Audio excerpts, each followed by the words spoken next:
Hello friends, welcome to my channel. तो आज की इस वीडियो में बहुत ही ज़्यादा इम्पोर्टेंट क्वेश्चन लेकर आई हूँ। इकोनॉमिक्स का क्वेश्चन है, मांग क्या है, मांग की परिभाषा, विशेषता एवं प्रकार की व्याख्या करें।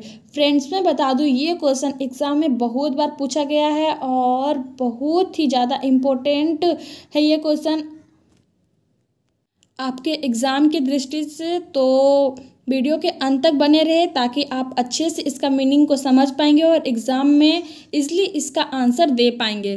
तो चलिए हम लोग वीडियो को स्टार्ट करते हैं। फ्रेंड्स मैं बता दूं, मांग को इंग्लिश में हम लोग डिमांड कहते हैं। तो इसका मीनिंग होता है, आम बोलचाल में मांग का अर्थ या तात्पर्य किसी वस्तु के लिए इच्छा से लगाया जाता है। यानी किसी वस्तु की डिमांड, मांग की जाती है, मार्केट में उस वस्तु का ज़्यादा से ज़्यादा डिमांड किया जाता है, उसे ही मांग कहते हैं। किंतु अर्थशास्त्र में मांग का तात्पर्य इससे अधिक है। अर्थशास्त्र में मांग शब्द का अभिप्राय किसी वस्तु के लिए उस इच्छा से है जिसके पीछे उसके लिए रकम देने की योग्यता और तत्परता हो। किसी वस्तु के लिए इच्छा मात्र को उसकी मांग का दर्जा नहीं दिया जा सकता। उदाहरणार्थ, कोई व्यक्ति यदि कार खरीदना चाहता है किंतु उनकी कीमत चुकाने के लिए उसके पास पर्याप्त धनराशि नहीं है, तब उसकी चाहत को कार के लिए उनकी मांग नहीं कहा जा सकता। यदि कोई अमीर या कंजूस व्यक्ति कार को खरीदना चाहता है किंतु उसकी कीमत चुकाने को वह तत्पर नहीं है, इसलिए कार के लिए उसकी इच्छा भी उसकी मांझ नहीं है।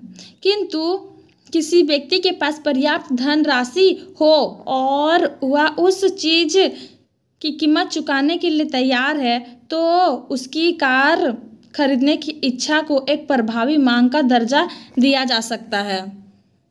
यानी किसी व्यक्ति के पास पर्याप्त मात्रा में धन है और वह अपनी इच्छा के अनुसार किसी वस्तु को खरीदना चाहता है, तो उसे हम लोग मांग कहेंगे। चलिए हम लोग देखते हैं मांग की परिभाषा। मेयर्स के अनुसार वस्तु की मांग उन मात्राओं का एक कार्यक्रम है जिन्हें क्रेता सभी संभव कीमतों पर किसी एक समय में तत्काल खरीदने को इच्छुक होते हैं। हम लोग एक एग्जाम्पल के माध्यम से समझ सकते हैं। जैसे ठंड के दिनों में हम लोग गर्म वस्त्रों की ज़्यादा डिमांड करते हैं, या फिर गर्मी के दिनों में हम लोग आइसक्रीम की मांग करते हैं, तो इसे हम लोग एक समय में तत्काल खरीदने को इच्छुक होते हैं। इसे हम लोग मांग कहेंगे। वेनम के शब्दों में एक दिए गए मूल्य पर किसी भी वस्तु की मांग वस्तु की वह मात्रा है जो उस कीमत पर समय की हर इकाई में खरीदी जाएगी। यानी वेनम का मानना है कि एक जो निश्चित मूल्य किसी वस्तु का दे दिया जाता है और उसे हर समय वही प्राइस में खरीदारी की जाती है। वस्तु का डिमांड हर समय एक जैसा ही होता है। जैसे हम लोग एग्जाम्पल के तौर पे नमक या दूध का एग्जाम्पल ले सकते हैं। दूध और नमक का सेवन लोग हमेशा करते हैं 12 महीने, तो इसका डिमांड हमेशा मार्केट में रहता है एक निश्चित मूल्य पे, तो इसे भी हम लोग डिमांड ही कहेंगे। मांग का एक विशेष अर्थ है, सिर्फ किसी वस्तु को खरीदने की इच्छा को ही मांग नहीं कहा जाता।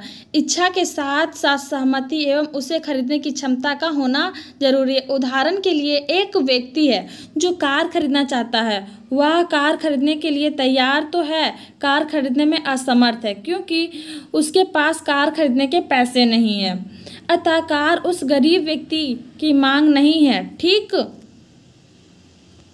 इस प्रकार से एक अमीर व्यक्ति है जिसके पास बहुत पैसा है लेकिन वह कंजूस है। वह कार को खरीदना चाहता है, वह कार को आसानी से खरीद सकता है क्योंकि उसके पास बहुत पैसा है, लेकिन वह कंजूस है, इसलिए वह पैसा खर्च करना नहीं चाहता है। और कार तो पैसों से ही खरीदा जा सकती है। कार यहाँ भी मांग नहीं है। संक्षेप में मांग तब पैदा होती है जहाँ पर इच्छा के साथ साथ सहमति और क्षमता भी हो। चलिए अब हम लोग देखते हैं मांग की विशेषता, यानी मांग के लक्षण क्या क्या हैं? मांग के लक्षण या विशेषताएं इस प्रकार से है। पहला है, इच्छा तथा मांग में अंतर होता है। एक व्यक्ति सैकड़ों वस्तुओं की इच्छा रख सकता है, पर उनमें से कुछ ही उसकी मांग होती है।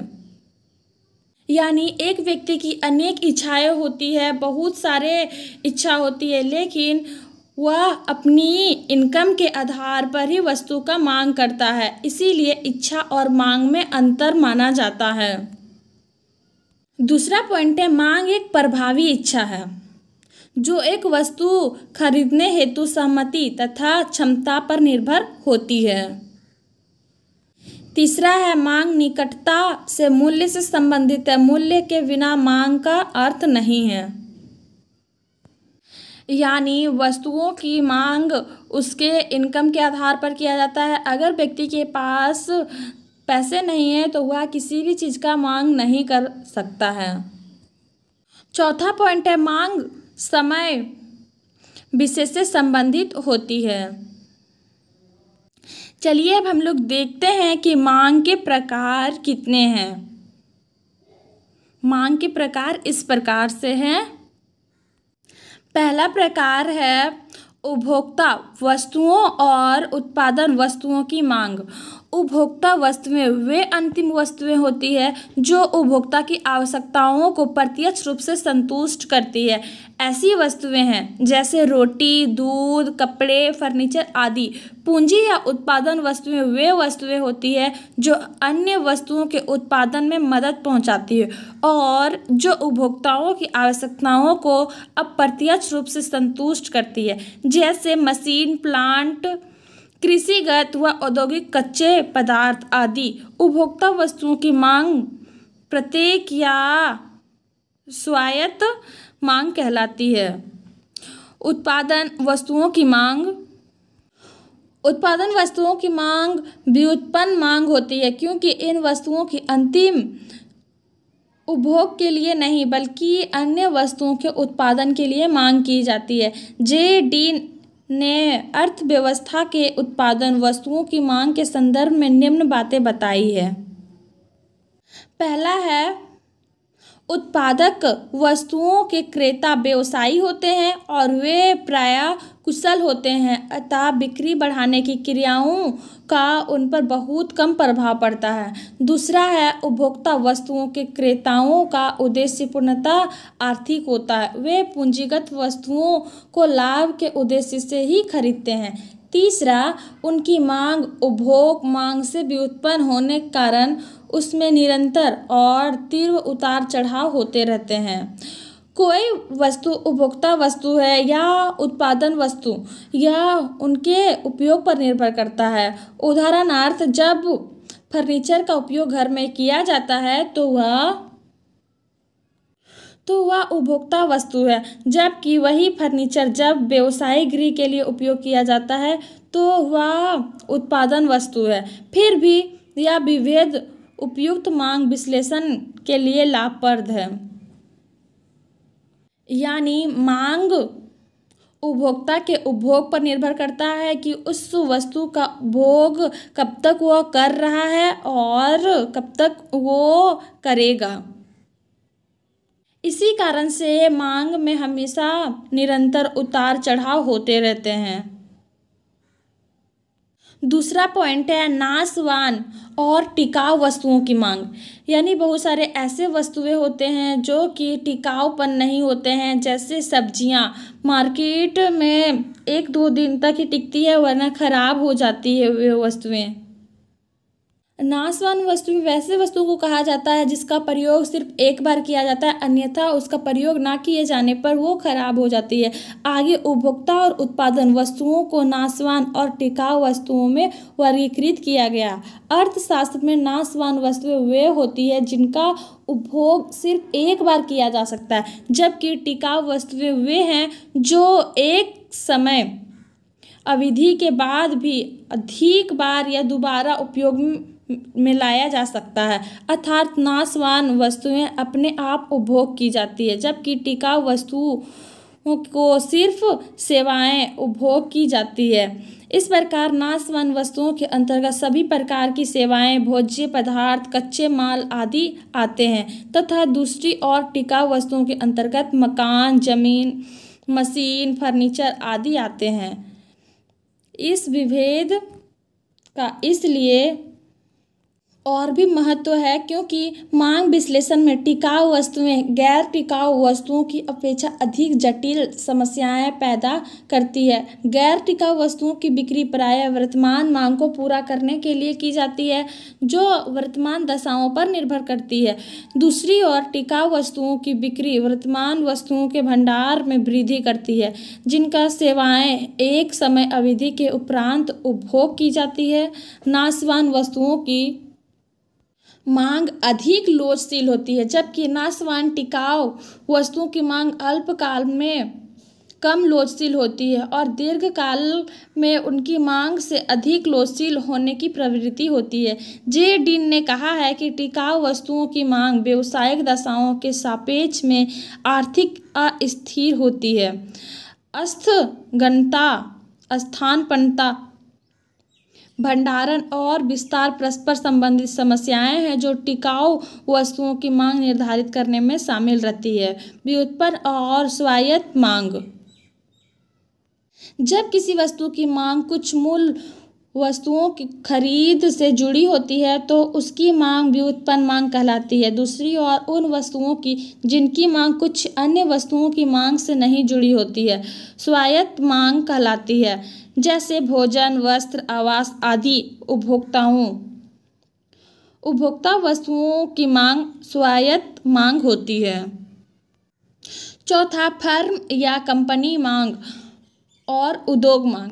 फर्म मांग से आशय किसी विशेष फर्म की किसी विशेष वस्तु की मांग से, दूसरी ओर उद्योग मांग किसी विशेष उद्योग की वस्तु की कुल मांग से होती है।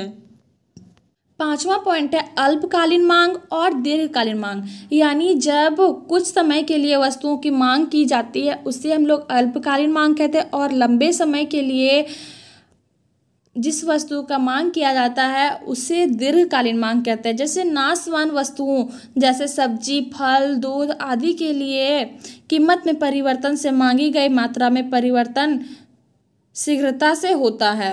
यानी जैसे जैसे वस्तु खराब होने लगता है, सब्जियां खराब होने लगती है तो उसका रेट कम हो जाता है, तो ऐसे में वस्तु की मांग बढ़ जाती है। और अगर वस्तु खराब होने लगता है तो उस वस्तु की मांग नहीं होने लगती है। ऐसी वस्तुओं के लिए एक अकेला ऋणात्मक ढलान वाला सामान्य मांग वक्र होता है, लेकिन टिकाऊ वस्तुओं जैसे उपकरण, मशीनें, कपड़े और अन्य ऐसी वस्तुओं के लिए कीमत में परिवर्तन का मांगी गई मात्रा का अंतिम प्रभाव नहीं होगा। जब तक कि वस्तु का वर्तमान स्टॉक समायोजित नहीं होता है तो लंबी अवधि ले सकता है। एक अल्पकालीन मांग वक्र कीमत में परिवर्तन से मांगी गई मात्रा में परिवर्तन को दर्शाता है। जब टिकाऊ वस्तु का वर्तमान स्टॉक और स्थानापन्नों की पूर्तियां दी हुई हो, दूसरी ओर एक दीर्घकालीन मांग वक्र कीमत में परिवर्तन से मांगी गई मात्रा में परिवर्तन को दर्शाता है। जब दीर्घकालीन में सभी मात्रा में परिवर्तन को दर्शाता है, जब दीर्घकालीन में सभी समायोजन कर दिए गए हों। जोल डीन के अनुसार अल्पकालीन मांग से अभिप्राय चालू मांग से है। यानी करंट में जिस वस्तुओं की मांग की जाती है उसे हम लोग अल्पकालीन मांग कहते हैं, जिसमें कीमत में परिवर्तन, आय के उतार चढ़ाव और आदि के तात्कालिक प्रतिक्रिया होती है। जबकि दीर्घकालीन मांग अनंतः कीमत निर्धारण में परिवर्तनों, संवर्धन या वस्तु सुधार के परिणाम स्वरूप होती है। इसके अंतर्गत बाजार को नए अवसर के मुताबिक अपने को समायोजित करने का पर्याप्त समय मिलता है। छठा पॉइंट है संयुक्त मांग और सम्मिश्र मांग। जब दो वस्तुएं एक ही समय में एकल आवश्यकता को संतुष्ट करने के लिए एक साथ मांगी जाती है तो उसे संयुक्त या पूरक मांग कहते हैं। संयुक्त मांग किन्हीं ऐसी दो या अधिक वस्तुओं अथवा सेवाओं के संबंध को बताती है जो एक साथ मांगी जाती है। कार तथा पेट्रोल की, पेन या स्याही की, या चाय या चीनी की मांग संयुक्त मांग है। यानी किसी वस्तु की मांग जब होती है तो उस वस्तु के साथ में उसके सहायक वस्तु की भी मांग की जाती है तो उसे हम लोग संयुक्त मांग कहते हैं। यानी जब चाय की आवश्यकता होती है तो चाय के लिए चीनी की भी मांग बढ़ जाती है। जितनी मात्रा में चाय की डिमांड बढ़ती है उसी के अनुसार से चीनी की भी प्राइस बढ़ा दी जाती है। चाहे चीनी की प्राइस कितना भी क्यों ना हो जाए, लेकिन अगर चाय का डिमांड ज़्यादा है तो चाय बनाने वाला व्यक्ति चीनी खरीदेगा ही खरीदेगा। जिन वस्तुओं की संयुक्त मांग होती है वे वस्तुएं पूरक कहलाती है। एक वस्तु की कीमत बढ़ जाने से दूसरी वस्तु की मांग गिर जाती है और विलोमसा भी। उदाहरण के लिए कार की कीमतों में वृद्धि कार की मांग को और साथ ही पेट्रोल की मांग को गिरा देगी और पेट्रोल की कीमत घटा देगी, बशर्ते कि पेट्रोल की पूर्ति अपरिवर्तित रहे। दूसरी ओर यदि कारों के उत्पादन की लागत गिरने से कारों की कीमत गिर जाती है तो उनकी मांग बढ़ जाएगी और इसलिए पेट्रोल की मांग और कीमत बढ़ जाएगी, बशर्ते कि पेट्रोल की उपलब्ध प्रतियां अपरिवर्तित रहे। दूसरी ओर जिस वस्तु के अनेक वैकल्पिक प्रयोग किए जा सके उसकी मांग सम्मिश्र मांग कहलाती है। या चमकड़ा, इस्पात, कोयला, कागज आदि वस्तुओं की पेट्रोल की पूर्ति अपरिवर्तित रहे। दूसरी ओर यदि कारों के उत्पादन की लागत गिरने से कारों की कीमत गिर जाती है तो उनकी मांग बढ़ जाएगी, इसलिए पेट्रोल की मांग और कीमत बढ़ जाएगी, बशर्ते पेट्रोल की उपलब्ध प्रतियां अपरिवर्तित रहे। दूसरी ओर जिस वस्तु के अनेक वैकल्पिक प्रयोग किए जा सके, यानी जिस वस्तु के बदले में जैसे पेट्रोल की जगह पे डीजल से भी अगर कार चल रही है तो ऐसे में पेट्रोल की मांग कम हो जाएगी, उसे हम लोग सम्मिश्र मांग कहेंगे। जिस वस्तु के अनेक वैकल्पिक प्रयोग किए जा सके उसे ही हम लोग सम्मिश्र मांग कहते हैं।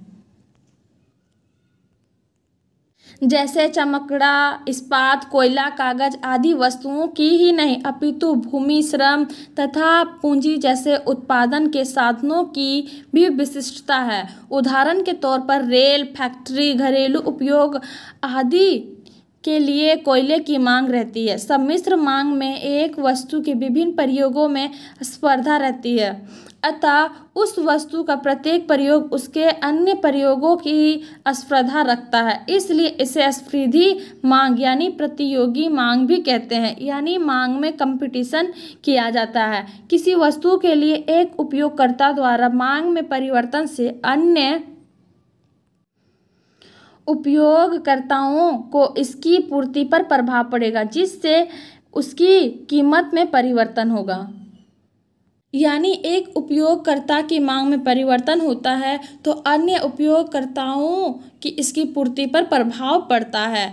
इसे ही कीमत में परिवर्तन किया जा सकता है, इसे ही हम लोग मांग कहते हैं। और ये आज के लिए इतना ही। ऐसे ही इम्पोर्टेंट क्वेश्चन का आंसर पाने के लिए हमारे चैनल को लाइक करें, सब्सक्राइब करें और शेयर ज़रूर करें। धन्यवाद।